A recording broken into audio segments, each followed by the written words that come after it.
안녕하세요. 오늘의 데일리 뉴스레터에 오신 것을 환영합니다. 며칠 전 북한이 시험 발사한 미사일이 극초음속 미사일에 가까운 것으로 알려지며 한미정보당국은 정확한 사태 파악에 나서고 있습니다.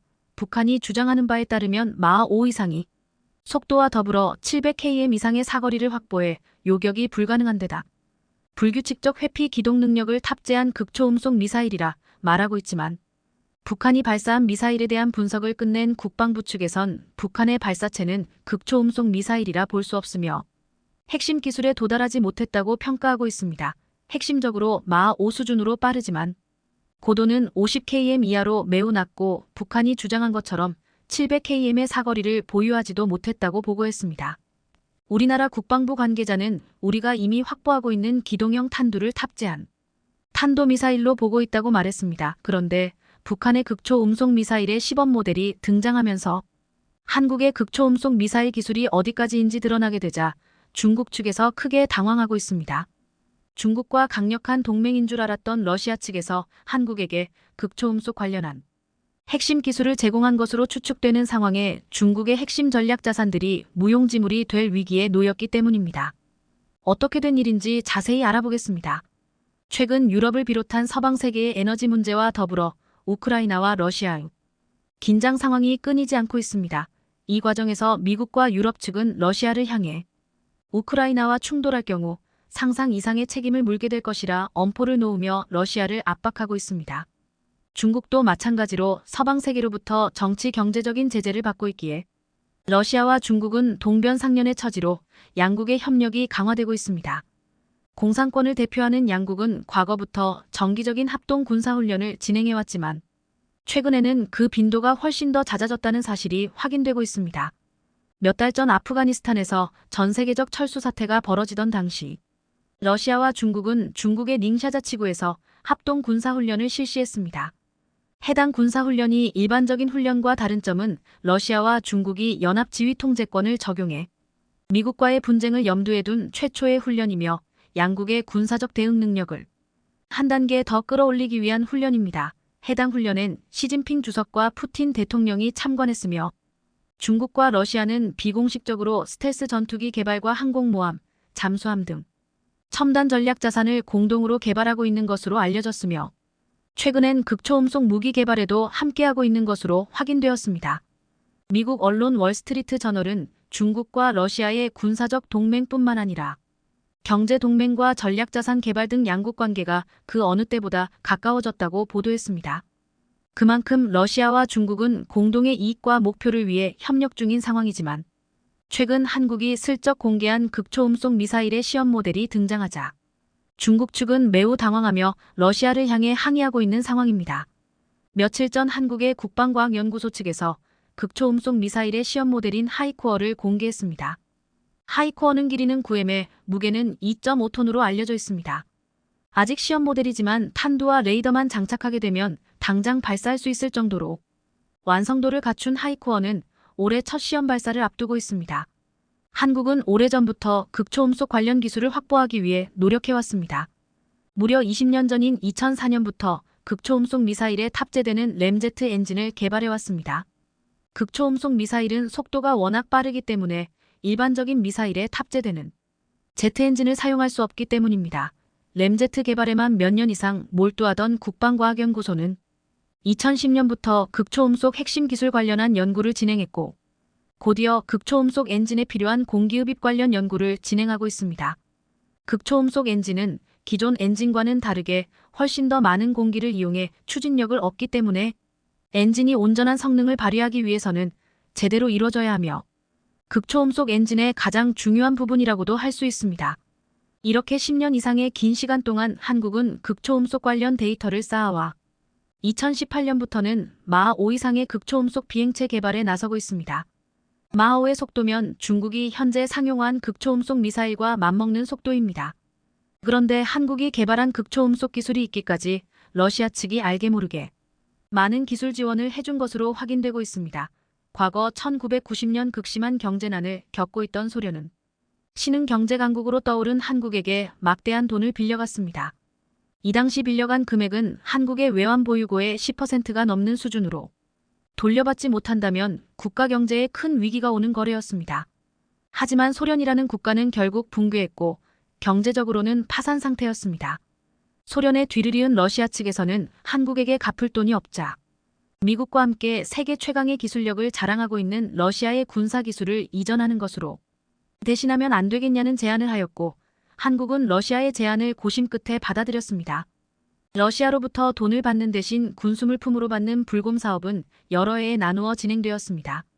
결과적으로 전차와 장갑차부터 대전차 미사일, 대공미사일 등이 들어왔고 잠수함과 헬기까지 다양한 장비들이 들어왔습니다. 한국은 러시아 측 장비를 해체 후 다시 조립해 분석한 뒤 한국형 무기를 개발했습니다. 한국이 자체적으로 개발한 전략 장비도 있지만 불곰 사업으로 인해 개발 시기를 앞당겼다는 게 전문가들의 공통된 의견입니다. 불곰 사업 이후 한국이 우주 개발을 하기 위해 진행한 나로호 프로젝트에서도 러시아 측과 긴밀한 협력을 하며 한국의 우주 개발 기술을 비약적으로 끌어올렸는데 러시아의 항공 우주 기술은 미국과 함께 세계 최고 수준으로 한국의 우주 개발 경험에 큰 도움이 된 것은 사실입니다. 그런데 한국은 나로호 프로젝트를 통해 순수한 우주 개발만 한 것이 아니었습니다. 나로호 발사 연구를 하면서 축적된 데이터와 경험을 가지고 한국이 가장 가까운 적성국인 중국과 일본 전체를 사정권에 두는 탄도미사일을 개발하는 초석이 된 것입니다. 특히 러시아와 합동 개발한 나로호의 킥모터는 한국형 극초음속 미사일의 추진체로 사용되는 것이 확인되었습니다. 이런 사실이 알려지자 중국에서는 매우 긴장하고 있습니다. 최근 한국이 개발한 항모킬러, 초음속 순항미사일이 공개되며 중국이 전략자산으로 개발하고 있는 항공모함이 무용지물이 될 위기에 놓였습니다. 초음속 순항미사일은 음속의 3배 속도로 날아가 수백 km 밖의 목표물에 정확하게 명중합니다. 한국의 잠수함에서 조용하게 발사할 수도 있기에 중국이 20년 동안 100조 원을 넘게 투입하여 연구개발한 항공모함을 단 한 발에 무력화할 수 있는 전략 장비인 것입니다. 특히 최근 중국의 해군은 급격히 커진 군사력을 바탕으로 한국과 인접한 서해에서 활동이 잦아지고 있기에 한국의 항모킬러와 같은 전략 자산의 중요도가 더욱 상승하고 있습니다.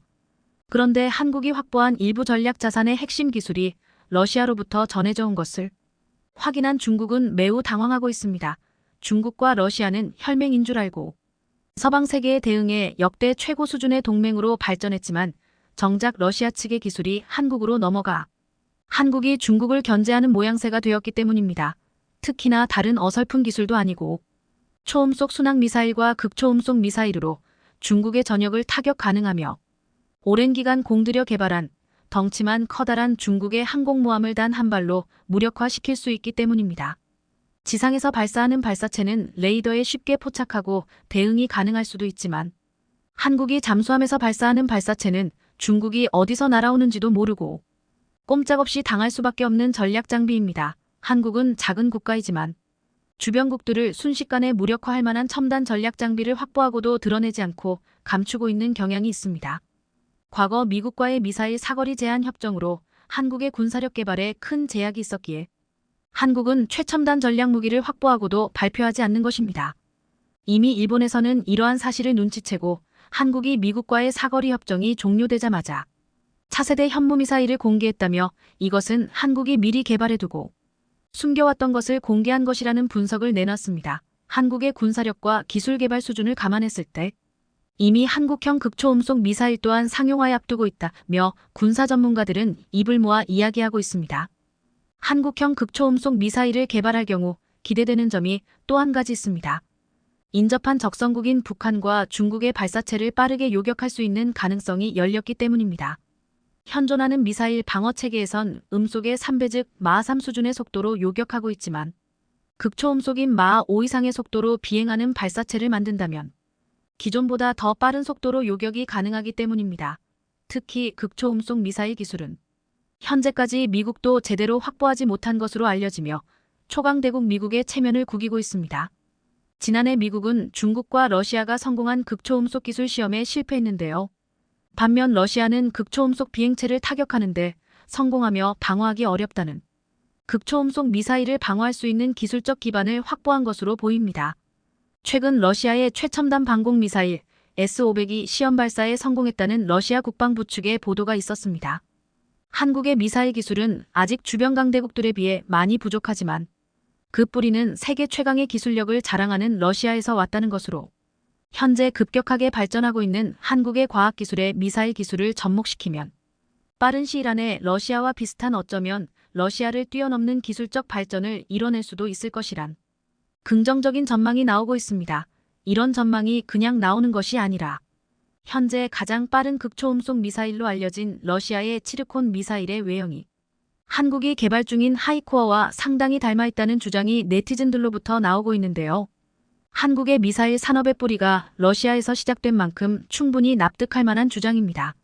심지어 한국이 개발하는 극초음속 미사일은 우리 해군의 잠수함에도 탑재될 수 있을 것이란 전망이 나오고 있어 중국이 매우 당황하고 있습니다.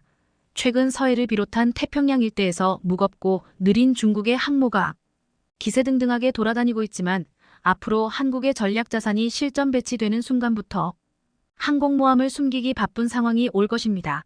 미국과 서방 세계에 맞서 러시아와 손을 잡은 중국이지만 알고 보니 러시아는 한국에게 막대한 기술 전수를 해주며 중국의 턱 밑에서 견제하는 역할을 수행하고 있었던 것입니다. 최근 한국이 개발한 극초음속 미사일에 여러분들은 어떻게 생각하시나요? 현재 미국은 물론이고 이웃인 한국과도 연일 갖은 갈등을 지속하고 있는 중국 정부가 최근 중국 매체와 미국 매체들이 잇따라 내놓고 있는 한국 관련 특집 뉴스에 당혹감을 감추지 못하고 있는 상황입니다. 바로 중국 정부가 한국 기업들을 상대로 가진 경제보복을 감행할수록 오히려 중국 경제에 되돌이킬 수 없는 엄청난 파국을 몰고 오고 있다는 것입니다. 이와 관련해 지난 3월 26일 중국의 IT 가전 매체인 라오야오바는 최근 일본 매체들이 보도한 바에 따르면 일본 정부의 수출 규제에도 불구하고 오히려 한국의 반도체 장비 기업들은 사상 최대의 경제적 이익을 달성해온 것으로 나타났다며 현재 한국과 날선 대립을 이어오고 있는 중국 정부가 이러한 상황을 반면교사로 삼아 한국과의 관계에 신중한 태도를 보여야 한다고 촉구했습니다. 먼저 이 매체는 일본 정부가 한국을 상대로 2019년부터 벌여온 반도체 소재 및 장비 수출 규제가 한국 기업들에게 날개를 달아준 결과로 나타나고 있다고 보도했습니다. 바로 지난 2019년 7월 당시에 한국 대법원이 일제 시기에 벌어진 한국인 강제징용에 대해 일본의 배상을 판결하자 이에 반발한 일본 정부가 고순도 불화수소와 포토레지스트를 비롯해 플루오린 폴리이미드에 이르기까지 반도체 제조에 들어가는 핵심 소재를 한국에 수출하지 못하도록 사상 초유의 규제 조치를 내린 것뿐만 아니라 그로부터 한 달 뒤인 8월에는 무역 절차를 간소화한 화이트리스트에서 한국을 제외하는 조치까지 꺼내들었지만 도리어 일본 정부의 이 같은 무모한 패착은 한국의 반도체 소재 장비 산업을 비약적으로 성장시켜주는 결과만 낳았다는 것입니다. 그러면서 이 매체는 최근 일본의 경제 매체인 니케이 아시아가 보도한 것만 놓고 보더라도 이러한 상황을 여실히 확인할 수 있다고 전했습니다. 이는 삼성전자를 비롯한 한국의 반도체 기업들이 일본 정부의 수출 규제에 맞서 국내 반도체 소재 기업을 통해 핵심 소재 조달에 나섰고 이에 따라 한국의 반도체 소재 기업들이 지난 4년간 2배 이상의 이익을 달성했다는 것입니다. 뒤이어 중국 매체는 일본 정부의 수출 규제에 따른 한국 반도체 소재 기업들의 반사이윤 주가에도 큰 영향을 미쳤다고 보도했습니다. 2019년 8월 이후 약 3년 7개월 동안 이들 종목의 지수가 2.3배 상승해 코스피 평균을 웃돌았다고 이 신문은 전했다. 이 기간 동안 이 업종의 안정적이고 비교 가능한 16개 회사의 총 매출액은 2018년부터 2022년까지 197조 4,500억 원에 달하고 영업이익은 1조 6,700억 원으로 2.5배 늘었다. 안기현 한국반도체산업협회 전무에 따르면 일본 정부의 수출 규제는 한국 기업에게 실질적인 피해를 주지 않았을 뿐더러 한국 수출에 대한 엄격한 심사로 인해 일본 기업들은 더 많은 절차를 거칠 수밖에 없는 어려움에 직면했다고 말했다.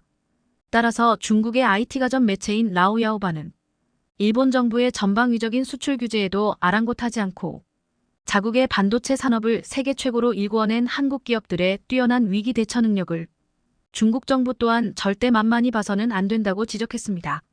이는 현재 중국 정부가 격렬하게 치닫고 있는 미중 갈등 속에서 미국의 동맹이자 중국의 이웃인 한국을 상대로 경제와 기술 분야를 비롯한 다양한 분야에서 연일 갖은 갈등을 촉발하고 있는데 결국 중국 정부의 이러한 행태는 오히려 시간이 지날수록 중국의 경제 시스템을 한없이 쇠락시킬 뿐만 아니라 한국 기업의 경쟁력만 더욱더 키워주는 결과로 이어질 수밖에 없다는 것입니다. 실제로 이러한 지적이 전혀 틀리지 않았다는 것을 입증하듯이 최근 미국의 화교 매체가 이를 집중 조명하는 특집 뉴스를 보도하면서 중국 정부를 아연실색해하고 있는 상황입니다. 이와 관련해 지난 3월 26일 미국의 화교 매체인 에포크타임스는 중국이 그동안 세계 공장이라는 타이틀을 통해 경제성장 전략을 취해왔지만 현재 한국 기업을 비롯해 최첨단 기술을 보유한 외국 기업들이 중국 철수를 단행하면서 경제적으로 큰 위기에 봉착하고 있다고 지적했습니다.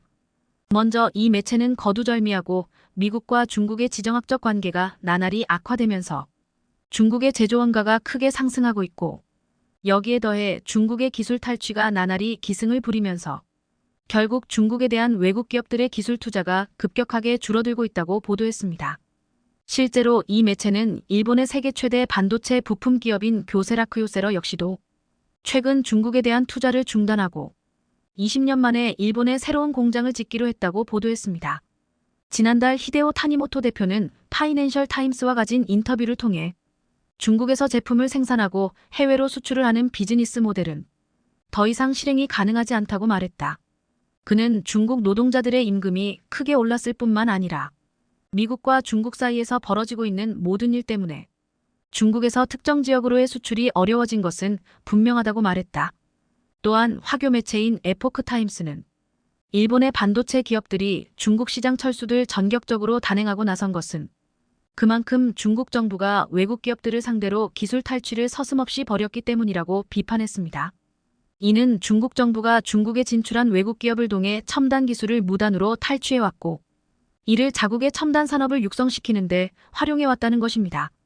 특히 이 매체는 중국 정부의 이러한 행태를 더 이상 보다 못한 국제사회가 서서히 중국을 상대로 전방위적인 규제에 나서고 있다고 보도했습니다. 미국은 지난해 10월 중국 공산당이 첨단 기술을 활용해 군사 능력과 감시 능력을 구축하는 것을 막기 위해 역사상 가장 엄격한 수출 통제 조치를 발표했다. 군사 능력과 감시 능력을 구축하는 것을 막기 위해 역사상 가장 엄격한 수출 통제 조치를 발표했다.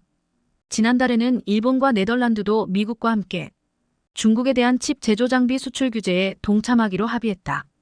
따라서 이 매체는 미국 정부와 서방 진영의 이 같은 규제 조치는 중국의 제조 산업을 송두리째 무너뜨릴 만큼 가공할 위력을 발휘할 것으로 예상된다고 보도했습니다.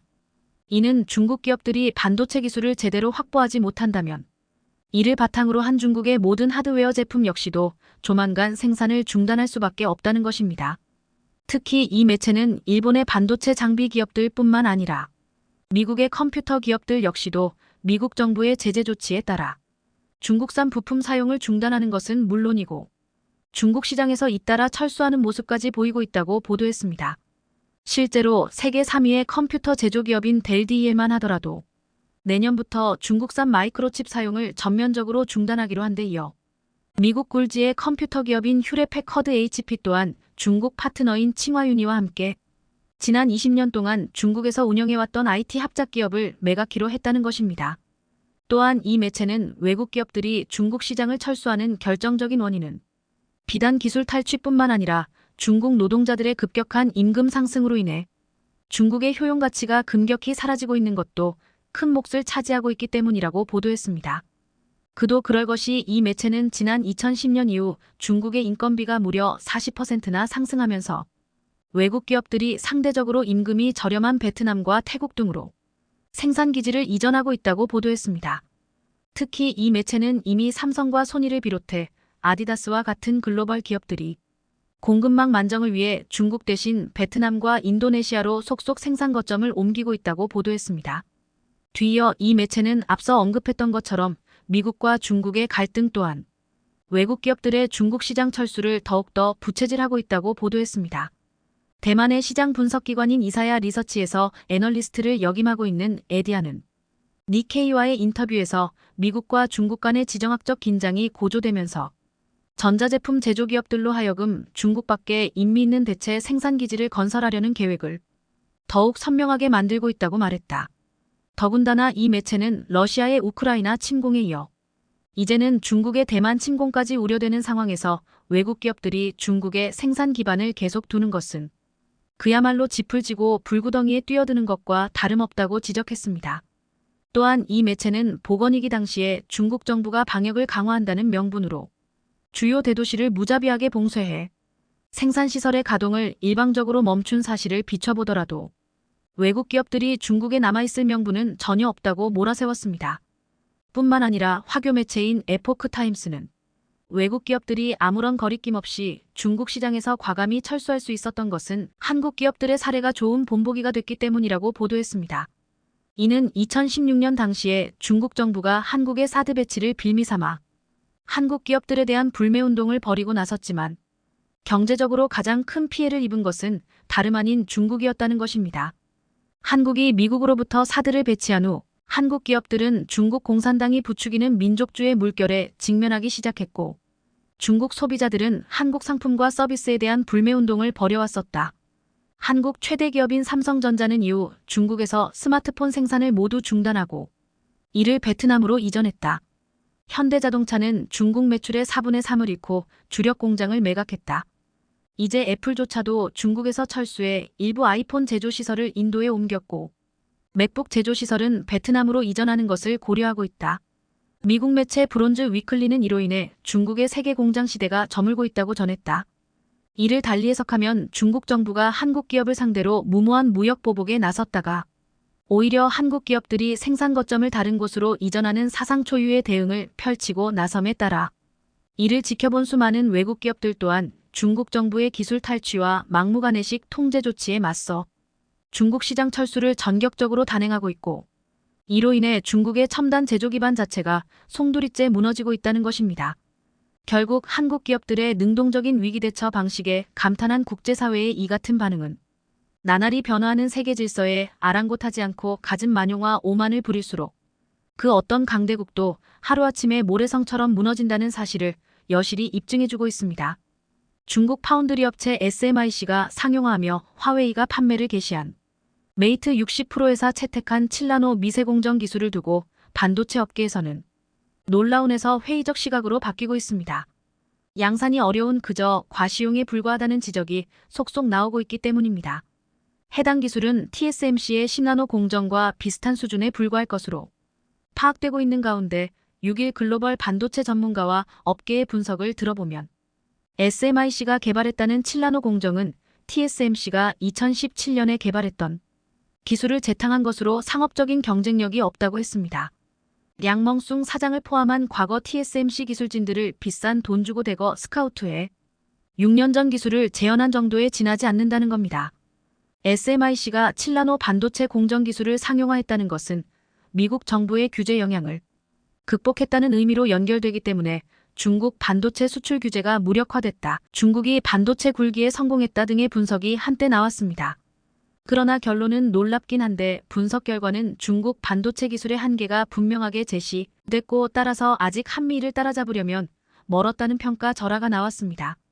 더구나 이 때문에 미국을 자극하게 된 결과는 오히려 재발등을 찍었다는 평가가 나왔습니다. 대만 경제일보 등 해외 매체들은 화웨이 스마트폰에 탑재된 프로세서가 SMIC의 귀환을 알렸지만 반도체 성능 경쟁력을 두고 업계에서는 과시용에 지나지 않는다는 부정적 시선이 나온다고 보도했습니다.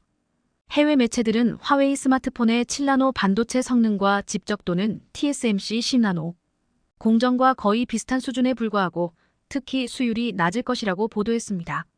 또한 중국 업체가 EUV 장비를 확보하지 못해 기술 발전의 한계를 맞을 수밖에 없다는 지적도 있습니다.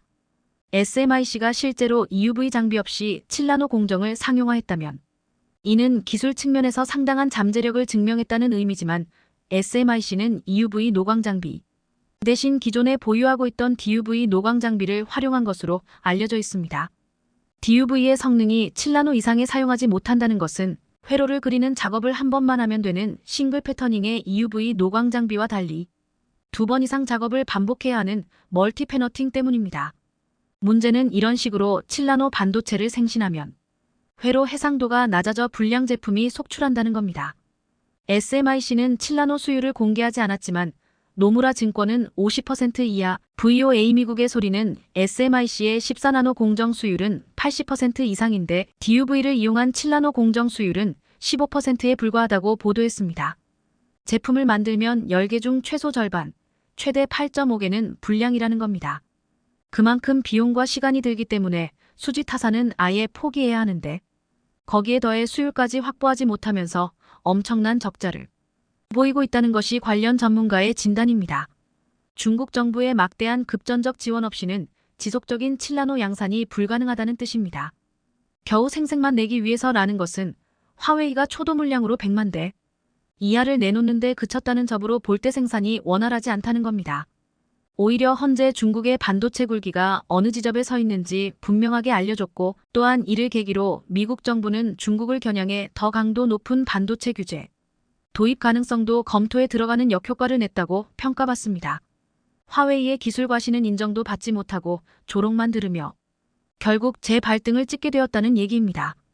다만 화웨이의 이번 메이트 60 프로 공개가 그나마 중국인의 애국 소비가 더욱 기승을 부리는 계기가 되는데 일조를 했다는 접과 7나노를 시도했다는 접 등은 후한 접수를 받습니다. 서방 세계의 제재에 취청인 화웨이가 기사회생하는 모습을 보이고 시진핑이 지시한 공무원의 아이폰 사용 금지에 대한 언급은 자연스럽게 중국인민에게까지 영향을 미치게 되는 것은 당연합니다. 충성을 하려는 모습을 대내외에 과시하는 중국인의 기존 모습을 볼 때 결국 아이폰은 중국 내에서 판매량이 급감할 것으로 보입니다. 아이폰 판매를 위해 중국에 아부합계 260조의 투자를 한 애플은 그에 따라 중국 내에서 아이폰 점유율이 전체 매출의 20% 가깝도록 엄청난 성장을 했지만 결국 제외에 넘어간 셈입니다. 격변하는 세계 정세 속에 탈중국에 동조하며 공장을 인도로 이전한다는 소식들은 중국 정부 및 인민들의 자존감에 큰 상처를 냈을 것 아니겠습니까? 아이폰 급지 조치는 이런 배경과 함께 미국의 여러 제재에 보란듯이 보복을 하고 있다는 보도가 나오는 배경입니다. 다만 아이폰 매출이 줄어들면 한국을 비롯해 부품을 공급하고 있는 여러 나라에 관련된 업체들 역시 매출이 줄어들 수밖에 없을 겁니다. 애플 외에 특히 폭스콘과 TSMC 그리고 삼성 디스플레이의 타격이 가장 클 것으로 예상됩니다. 최근 전 세계에 걸친 생성형 L 열풍의 고대역폭 메모리, HBM 수요가 눈덩이처럼 불어나는 등 나날이 성장하고 있습니다.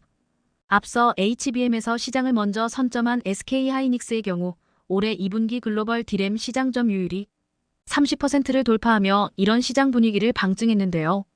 실제로 그동안 삼성이 40%대 초중반의 점유율을 기록했던 것과 달리 SK하이닉스는 20%대 중후반을 유지해왔는데 이번에 1위인 삼성과의 점유율 격차를 10년 내 가장 근소한 수준으로 줄였습니다.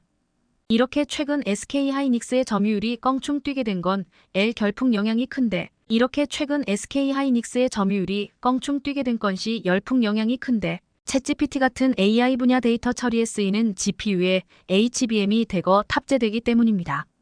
시장 조사업체 옴디아는 연초 50% 이상 성장할 것으로 예상했던 HBM 수요가 올해와 내년에 100% 이상 성장할 것이라고 전망했습니다. 앞서 2021년 SK하이닉스는 현존 최고 사양인 HBM3이 개발을 완료하고 작년에 양산에 성공하며 HBM 부문에서 한 발 앞서 나가고 있는데요. 하지만 삼성이 SK하이닉스를 향한 추격의 고삐를 바짝 쥐고 있는 모습입니다. 실제로 삼성이 올해 4분기부터 세계 1위 GPU 업체인 미국 엔비디아에 HBM3을 공급한다는 소식이 전해지는 등 반전의 기회를 잡은 건데요. 반도체 업계에 따르면 최근 삼성은 엔비디아의 HBM3 최종 품질 테스트를 통과했고 이에 따라 4분기부터 공급할 것으로 알려졌습니다. 엔비디아는 생성형 AI의 필수적인 AI 가속기 시장에서 독주하고 있는 중으로 AI 가속기에는 HBM이 필수적으로 탑재됩니다. 앞서 생성형 AI 시장의 예상보다 빠른 성장세에 엔비디아는 SK하이닉스에 주문을 집중했다지만 수요가 지속적으로 늘자 삼성에게 추격할 기회가 온 것으로 보입니다. 시티증권은 삼성은 내년 중 HBM3 주요 공급사 중 하나로 자리 잡을 것이라며 내년에는 엔비디아가 사용하는 HBM3의 30%까지 공급할 수 있게 될 것이라고 전망했습니다. 삼성은 2분기 컨퍼런스 콜에서 HBM3의 경우 업계 최고 수준으로 고객 콜을 진행하고 있다며 차세대인 HBM3P는 24GB 기반으로 하반기 출시 예정이라고 공개한 바 있습니다. 이렇듯 현재 SK하이닉스는 엔비디아에 독점 공급하고 있지만 삼성의 HBM3 공급 개시로 구도에 변화가 생기는 등 HBM 시장 선두 자리를 놓고 치열한 대격돌이 시작될 것으로 보이는데요. 실제로 반도체 업계에서는 삼성이 엔비디아의 HBM3 공급에 나서면서 SK하이닉스의 HBM3 독점 구조가 흔들릴 수 있다고 관측했습니다. 특히나 삼성은 이런 변화 속에서 대용량 고성능의 D램을 미리 선보이면서 시장을 선점할 큰 그림을 그리고 있는데요. 지난 1일 삼성은 반도체 업계 최초로 12nm급 32GB DDR5 D램을 개발했다고 밝혔는데 32GB는 D램 단일칩 기준 역대 최대 용량입니다. 이에 따라 AI, 자율주행 등 첨단 기술 확산으로 확대되고 있는 고성능, 고효율 메모리 칩 시장에서 삼성이 한 발 앞서 나가게 됐다는 평가가 나옵니다. 특히나 32GB DDR5 D램은 최근 수요가 폭증하고 있는 HBM의 생산성에도 도움을 줄 수 있습니다. SK하이닉스와 마이크론은 32GB 제품의 양산 시점을 내년으로 잡고 있는데 삼성이 이번에 치고 나가면서 메모리 세계 1위 기업으로서의 초격차를 확인시켰는데요. 상황이 이러자 증권가에서도 낙관적인 전망을 계속 내놓고 있는 중으로 삼성의 주가 역시 약 한 달 만에 7만 원을 회복하며 반등의 조짐을 보였습니다. 이와 관련해 KB증권은 삼성의 HBM 점유율 확대와 파운드리 실적 개선을 고려할 때 고점이었던 9만 원을 돌파할 가능성이 크다고 내다봤습니다. 기존의 엔비디아는 고성능 AI 칩 H100을 생산할 때 전체 설계는 엔비디아가, 실제 생산과 패키징은 TSMC가, HBM은 SK하이닉스에게 각각 맡겼는데요. 인공지능 시대가 열리면서 새로운 반도체가 필요해졌고 이를 구현하기 위해 제조 방법은 물론 설계 소재 부품 장비 패키징까지 공급망 전반에 변화가 불가피하기 때문입니다. 실제로 연산을 처리하는 GPU와 데이터를 저장하는 HBM과 마치 하나의 칩처럼 연결된 H100의 설계 구조는 오늘날 반도체 시장의 게임의 룰이 바뀌고 있음을 단적으로 보여주는 사례로 꼽힙니다. 특히나 H100의 등장으로 반도체 후공정 개념이 바뀌었는데 이런 패러다임 변화는 삼성의 진짜 강점을 여실히 드러낼 수 있는 절호의 기회가 되고 있습니다. 다시 말해 성격이 다른 반도체를 고층 건물처럼 쌓아 올려 엄청난 성능을 발휘할 수 있도록 해주는 첨단 패키징 기술 시대가 막을 올린 겁니다. 실제로 엔비디아가 내년부터 생산에 돌입하는 차세대 AI 칩 GH200 역시 CPU와 GPU, 메모리 반도체가 하나의 칩으로 합쳐진 주상복합 구조의 반도체입니다. 하지만 엔비디아, AMD, 인텔 등 시스템 반도체만 만드는 곳이나 SK하이닉스, 마이크론 등 메모리 반도체를 만드는 기업은 많지만 이들 칩을 하나로 이어줄 수 있는 기술력을 가진 곳은 많지 않은 게 현실입니다. 단적으로 최근 GPU 수요가 쏟아지고 있는 엔비디아의 경우 패키징을 TSMC에 맡기고 있지만 TSMC의 패키징 능력이 부족해 캐파를 더 늘릴 수 없어 삼성으로 눈으로 돌리고 있는 상황인데요. SK하이닉스의 경우 지금은 엔비디아 물량을 대부분 소화하고 있지만 사실 SK하이닉스는 메모리 위주라 패키징 능력이 삼성보다 훨씬 뒤처진다는 게 업계 평가입니다. 또한 삼성은 GPU 첨단 패키징 물량 소화할 능력이 있지만 반면에 SK하이닉스는 이를 생산할 수 없습니다. 특히나 TSMC의 경우 예전부터 엔비디아보다는 애플을 최고 고객사로 여기고 있는 만큼 넘쳐나는 엔비디아 물량을 삼성이 가져갈 공산이 큽니다. 그간 엔비디아가 TSMC의 GPU 첨단 패키징 물량 대부분을 맡겼는데 최근 삼성과 GPU 첨단 패키징 서비스 공급도 추진하고 있다는 소식만 봐도 알 수 있는 대목입니다. 이렇듯 삼성이 후발주자로 HBM 시장에 진입했지만 기술력이 부족해 늦었던 게 아닌 만큼 장기적으로 보면 결국 엔비디아는 물론 애플까지 모두 삼성에 줄 설 것으로 보이는데요. 현재로서 패키징과 파운드리로 GPU를 생산할 수 있는 기업은 삼성이 유일하기 때문으로 엔비디아, 애플 입장에서도 이를 한 번에 맡길 수 있는 삼성과 손을 잡는 게 기업 운영 차원에서도 더 효율적이기 때문입니다. 사실 예전부터 삼성은 TSMC와 달리 메모리 반도체 사업을 하는 특징을 반영해 칩 생산 과정에서 패키징까지 해주는 턴키 서비스를 시작했었는데요. 이 서비스로 인해 미국 AMD로부터 HBM과 첨단 패키징 서비스를 수주했으며 패키징 분야 조직 개편과 인재 영입 속도도 높이고 있는 상황입니다. 특히나 작년에 삼성 반도체 부문은 어드밴스드 패키지 AVP 사업팀을 조직하고 지난 3월과 7월에 인력을 충원하는 등 여러 방식으로 힘을 쏟고 있는 중입니다. 이는 패키징 시장 성장성이 높기 때문인데 시장 조사업체 가트너는 세계 패키징 시장이 올해 76조 원에서 2025년 86조 원 규모로 커질 거라고 전망했습니다. 이렇듯 삼성이 HBM 시장 확대에 적극 나서고 있는 가운데 HBM과 함께 공급할 수 있는 최선단 패키징 기술도 개발 중인 것으로 드러났는데요. 반도체 업계에 따르면 삼성은 HBM 공급 물량 확대를 위해 회사의 2.5D 패키징 기술인 아이큐브 상용화를 추진하고 있습니다. HBM은 여러 개의 디램을 수직으로 적충한 뒤 TSV를 통해 연결한 차세대 메모리로 기존 디램 대비 데이터 처리 성능이 월등히 높아 AI 반도체와 같은 고성능 칩과 함께 탑재됩니다. 삼성이 HBM3 분야에서 뚜렷한 성과를 점차 나타내고 있는 것으로 실제로 삼성은 최근 HBM3 모듈에 대한 퀄 테스트를 통과해 본격적인 양산을 준비 중인 것으로 전해집니다. 특히나 최근 삼성이 중점적으로 보고 있는 기술은 iQV6, iQV8로 업계 내 최신 HPC 가속기인 엔비디아 GH100, AMD MI300 등이 HBM을 최대 8개까지 탑재하고 있기 때문입니다. 삼성은 해당 기술들을 내년 상용화할 목표로 엔비디아 등 고객사와 iQV6, iQV8에 대한 품질 테스트를 진행하고 있는 중으로 알려졌습니다. 이렇듯 삼성이 HBM 2.5D 패키징을 엔비디아와 AMD에 함께 제공할 경우 HBM을 단품으로 넣는 것보다 공급 물량을 획기적으로 늘릴 수 있어 이들 업체들이 삼성에게 더욱더 힘을 실어줄 것으로 보이는데요.